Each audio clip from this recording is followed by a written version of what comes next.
So starting off, what exactly is BTL or Be the Light? So Be the Light Youth Association is a 501c3 completely high school student youth run, youth supported organization that uses speech and debate classes to empower children. So we host fundraisers, events, and activities and raise money to donate those to charities that serve disadvantaged, underserved, abused, and or neglected children. And what exactly we do is we offer classes for a variety of speech and debate events. So for our summer camp, we are offering public speaking, applied speaking, basic debate, and competitive debate, which we'll go into a little bit later.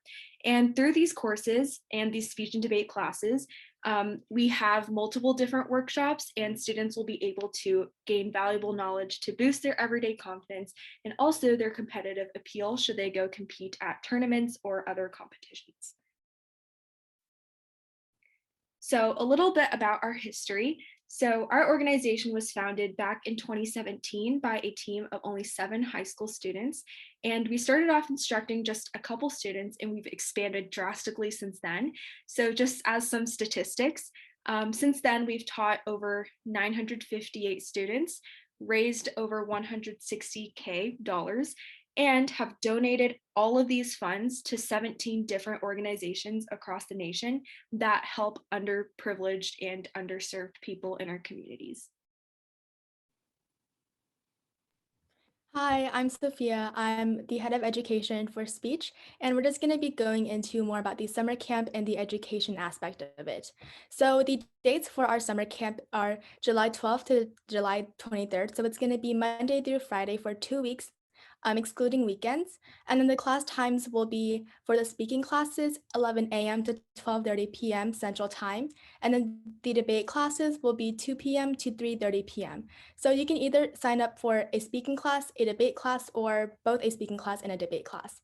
And then you can read about the pricing there. So one class will be $150, and then two classes will be $265. So if you sign up for two classes, you'll be saving $35 total. And then, so scholarships are available for students who qualify for free or reduced lunch. So reach out to us if you want to know more about that. Hi, I'm Priyanka. I'm the other head of education for debate. So these are the classes that we offer during the summer camp. So there are two speaking classes and two debate classes to choose from. So for speaking classes, there are public speaking and applied speaking. And for debate, there's basic debate and competitive debate. A little bit more detail about each of these classes will be gone over on the next slide. You can only register for one speaking and or one debate class. So basically you can register for one speaking and one debate, but you cannot register for two speaking or two debate. So now we're going to go into a little more depth about these classes. So here are the speaking classes, public speaking and applied speaking. It seems like a lot of words on the screen, but I'll just summarize it really quickly for you guys. So public speaking is usually for rising fourth graders to ninth graders, and these are for students with little to no experience in public speaking who want to learn like kind of the basics about public speaking like body language, how to write a speech, facial expression, vocal variation, those kinds of things. And it helps kids gain confidence that will help them in future situations like presentations, projects, and competitions. And so the end of goal camp for public speaking class is to write a well-crafted speech about any topic of their choosing and successfully deliver it in front of an audience. Of course, being in a virtual setting will be different than an in-person setting, but it still helps them with confidence and overall delivery techniques. And so applied speaking is a little more advanced. So it's for rising sixth graders to ninth graders. And it's for students with a little bit more public speaking experience. So students who are in applied speaking typically have already taken a public speaking class from Be the Light, or they just have like done more speeches in front of classes or like have done tournaments before. And so we take those public speaking skills they've learned and kind of build off of those things. And they craft a more like complex speech or more structured speech. And so we kind of refine their public speaking knowledge to help them in specific situations like presentations, interviews, more high-level tournaments. And so the end of camp goal is to write a well-crafted, more structured speech about an important topic of their choosing, for example, like a current event topic like COVID-19, and engage in impromptu speech formats in front of an audience. And so we'll be also enforcing impromptu practices so they can kind of learn or kind of develop skills that will help them in interviews and those kinds of things. So for debate, it's kind of similar in the way that it's divided into a little bit more basic version of debate and also a more advanced version of debate. So for basic debate, it's intended for rising 4th through ninth graders, and it's intended for students who have little to no debate experience. And through basic debate, you're mostly gaining like argumentation skills rather than a little bit more technical skills, which you would learn in competitive debate.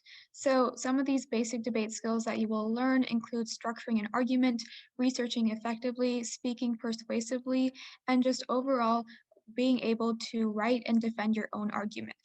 So these skills are generally applicable beyond the scope of debate, which is why it's a little bit more general and more argumentation based. And the end of camp goal is to be able to write and defend an argument against an opponent. For competitive debate, it's a little bit more technical and it's intended for rising 6th through ninth graders. So this is intended for students with a debate experience and who are seeking to compete in a tournament setting. So in high school competitive debate and sometimes middle school, there is a specific debate event called public forum debate. It's a partner event where you generally just make a bunch of speeches on a topic and just defend your own argument. So this kind of builds off the basic debate skills that we learned in basic debate and tries to apply it through the lens of public forum debate, which means you're learning a little bit more technical stuff that are applicable to this high school event, and you're also learning to, of course, develop your argumentation skills. This class also introduces more higher level topics with a greater commitment to learning. You'll generally have to, your student will generally have to have a little bit more homework, will also have to put in more effort into learning. So it's important that if you're taking competitive debate, you're completely committed. The end of camp goal is to engage in a public forum debate round, so a full length round, and you'll of course learn the skills you need for that through our course. Okay, so now we're gonna go over some example class material. So if you're in the audience, just pretend like you're a class, and then Priyanka and I are your instructors. So today, class, we're gonna be talking about argument structure, which is a really important debate skill, which you'll need to build your cases and really help you win a PF round. So, what is an argument? An argument is a reason or set of reasons used to convince others that an idea or action is right or wrong, and it can be over any topic which you choose. So, here's a bad example. Reusable grocery bags are better than using plastic bags. And then a good example. Reusable grocery bags don't harm the environment. However, plastic bags do. When you create plastic and throw it away, you're dumping waste into the trash that goes into waste lots, where it sits there for thousands of years, never decaying or being reused. This trash is extremely bad for the environment and our planet. Can anyone maybe give a reason why the good example is a good example and why the bad example is a bad example? Yeah, Kelly. So I think that the bad example doesn't have an explanation. I'm just being told a random sentence, but the good example tells me exactly why the sentence is true. Exactly. That's something we're going to go over into the next few slides. So how do we form a good structured argument? So an argument will consist of three main parts: a claim, a warrant, and an impact. So as you can see in this image, they're all linked together. And so you need all three of these components to build a strong argument. And we're going to go into each of these three parts in a second. A claim, the first part of an argument. It's an assertion that you support to be true. So let's look at this example resolution, which is just a topic that we are debating. The topic is whether school uniforms should be mandatory in K through 12 schools across America. An example claim for this would be that school uniforms prevent discrimination on the basis of how students dress. As you can see, the claim is an assertion about the resolution. We can also see that this example claim gives a lot of, it summarizes the argument pretty clearly, but is not a restatement of the resolution. So now let's go on to the warrant. So the warrant is a reason why your claim is true. It has logical evidence backed has logical explanation backed up by evidence. So you have your claim, but you can't just let it sit there. You need something to back it up, or else you could just be lying, and your audience needs a reason as to why your claim is true, right? So the warrant is when schools have uniforms, it is less likely that the students will be bullied for clothing differences. This is the logical explanation as to why we want to mandate uniforms across America, because students will have a less likely chance to be bullied. And so our evidence comes from a reliable source. So a report from the Department of Education found that schools with strict uniform rules report that potential bullies find it harder to target children who do not fit in. So that's just one part of the evidence, but you want to have a reliable source that is also recent, so not like super outdated, that you can use to back up your warrant and your claim with, because you want to have a reliable source that the audience can use to make like a logical reasoning and explanation from. Finally, an impact. The impact is exactly what it sounds like. It's why your argument is important, and this should also be backed up by evidence. So in the previous argument, which we looked at, the previous claim and warrant, we saw that we wanted to mandate uniforms in order to reduce bullying. So why is reducing bullying important? Well, we would see that school uniforms reduce bullying and school crime as well. So the US Department of Health and Human Services writes that 160,000 children, students miss school every day in the US due to the fear of being bullied, and bullying sufferers are 2 to 9 times more likely to consider suicide than non bullying sufferers. So, as you can see, this evidence basically explains why reducing bullying is really important, because a lot of people are affected by it, and it can also lead to a little bit more drastic consequences.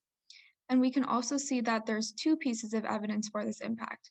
Fortunately, a study in Long Beach, California showed that uniforms reduce school crime by 36%. As we can see, both of these pieces of evidence have really clear numbers and clear quantifications, which makes it easy for people to tell how big or how small the impact is. In general, you want to basically make your impact really big as possible, so everyone knows that your argument is important.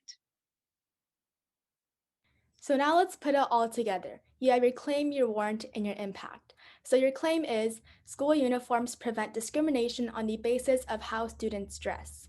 Okay, now you have something to back it up, which is your warrant. When schools have uniforms, it is harder for students to be bullied by their clothing differences. That provides a logical explanation for your claim, which is also backed up by evidence. And then your impact, which explains why it's important, is school uniforms reduce school crime. So as you can see, you want to make sure your impact impacts a large scope of people with a large magnitude as well, which should also be backed up by evidence. So does anyone have any questions so far? No? Okay, let's keep going. Let's keep moving on. So the topic or resolution, we saw this word a little bit before, but now let's go into depth about it. A resolution is just a topic you will support or go against. For example, resolved, the US should make Puerto Rico a state, or resolved, school uniform should be mandatory in K through 12 schools across America. So in general, you are either affirming or negating a resolution. Affirming means you're going to support the resolution, while negating means that you're arguing against it.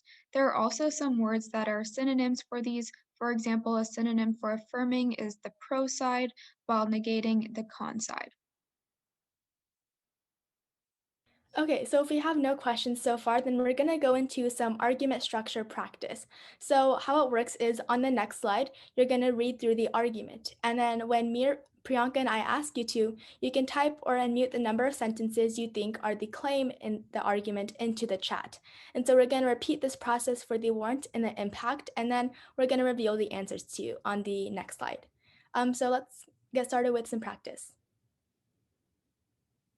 Argument number one, winter is more festive than summer. Winter includes many holidays across many cultures, such as Christmas, New Year's, Hanukkah, and Kwanzaa. As a result, the winter season sees many lively holiday events, and people are less sad and lonely during this time. Happy people commit less crime.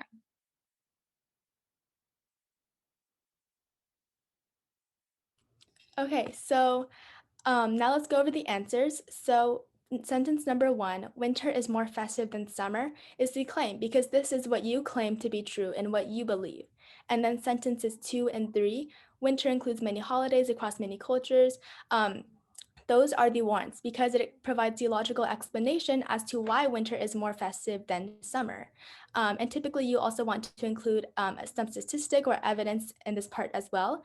And then sentence number four, happy people commit less crime, is the impact because if we're all happy because winter is really festive, then the crime rates will go down. And so this impact kind of impacts a lot of people in the world. And so congrats if you guys got this part right. Yeah, so thank you, Sophia and Priyanka. If you couldn't already tell, that was one of our debate sample class materials. And we touched upon this in the argument structure practice on the slides, but normally after our instructors give students a lesson, we'll go straight into more drills and activities that have them apply the knowledge that they've just learned. And this will happen every day until they really have a great understanding of it. So now let's ask ourselves, why Be the Light? Why should I register for BTL speech and debate classes? So there's a couple of reasons why we think that you should register. So first is that our classes have a lot of specialized drills and activities, like I touched upon earlier. So your student wouldn't just be hearing about all this information and skills, they would actually be applying it through activities and sometimes games and make sure that they really have a solid understanding. Second, we often go into small groups or have one-on-one time for personalized feedback from instructors. So we utilize the breakout room feature on Zoom so that instructors can listen to debates or listen to speeches that the students give, and students can really ask questions and interact with their instructors. Next, we have very, very qualified instructors. So we have tons of achievements, including multiple state and national champions at the high school level. And we also have numerous former Be the Light students as instructors in our team. So we really know all aspects of teaching and all aspects of learning. So we want to make sure that your student is learning as well as they can, and we're tailoring our curriculum to your students' needs. And finally, is that 100% of your registration fee and 100% of the funds that we raise from our workshops and camps are donated to charities, as I mentioned at the beginning of this presentation, that helps underprivileged people in our communities. So here are some frequently asked questions about registration and about our workshop. So the first is, what experience is needed to attend our classes? And the answer is that no experience is required, but our labs are based on prior experience and also grade level, how we divide up students into labs. And as Priyanka and Sophia went over earlier, the basic debate as well as public speaking classes require little to no experience, while applied speaking and competitive debate builds off of fundamental skills, so they require more experience. So there's a place for your student no matter what experience level they have. And next question is, will there be an end of camp tournament or presentation? So there won't be an official tournament or presentation, but on the last few days of camp, students will present their speeches or engage in a debate round to present what they found to their class and often to their instructors for feedback. Next is, what happens if my child is absent? We understand that summer is really busy and your child may miss one day of classes. So just email us ahead of time, and your child is also encouraged to ask their instructors beforehand or after they're absent to get caught up on what they'll miss, and our instructors will be more than happy to do so. And finally is, will my child be in the same class as kids of the same grade level? And the answer is most likely, because our classes are split based on grade level and prior experience. So if your student is in 8th grade, they're not likely to be in the same class with a 4th or 5th grader. They're going to be with kids in their same grade level. So it's more effective that way. And lastly, here is how to find us if you have any further questions or you just want to learn more about us. So our email is on the slide. It's contact@bethelightenyouth.org. You can email us any questions that you may have, as well as visit our website. You can sign up for our mailing list on our website to receive updates, such as when registration is open, special discounts, or new events that we may be holding, to always stay notified on what exactly we're doing.